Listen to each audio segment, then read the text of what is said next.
Hello, welcome to the Ascent of Mount Carmel YouTube channel. This channel is devoted to a reading and better understanding of the book Ascent of Mount Carmel by St. John of the Cross. Today, we're on the third book, the fifth chapter. In the last two installments, we discussed the first two evils that come to a soul if we don't darken our memory. In this chapter, St. John discusses the third evil. And the third evil is that the images and knowledge of the memory can hinder moral and spiritual good. As we learned in the first two books of Ascent of Mount Carmel, moral good comes through restraining our passions and desires. Not only does this process impart moral virtues, but it also provides the soul with tranquility, peace, and rest.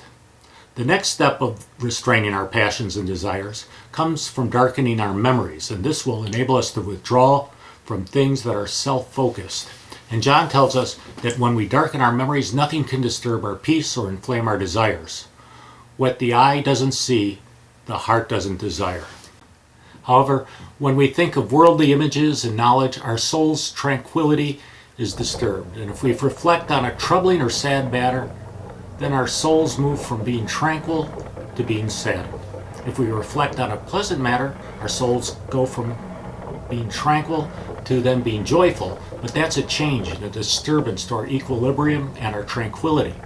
When we don't darken the images of our memories, the swings become even more pronounced, and the soul swings from being joyful to being sad. It swings from love to hate. And the only way we can maintain our moral tranquility and equilibrium is to strive to forget all things.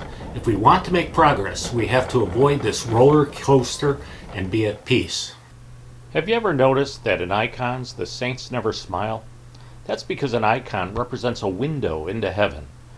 And when you think about it, it wouldn't make any sense for a soul that's in heaven to smile. That's because if he was to smile, it would mean that he is happier than he had been a few minutes before. Another way of saying the same thing would be that the saint had earlier been less happy. And this, of course, is impossible in heaven. Well, there is no time, at least as we know it, but there is complete serenity and tranquility. So, as we progress toward divine union, we hope to brush up against this divine tranquility, serenity, and equilibrium. St. John tells us that when our souls are disturbed, our soul's foundation for moral good becomes unstable. For the most part, our souls can only pay attention to one thing at a time.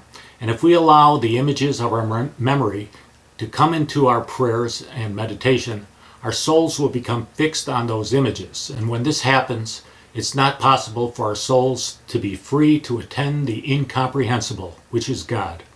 For in order to approach God, the soul must proceed by not comprehending rather than by comprehending.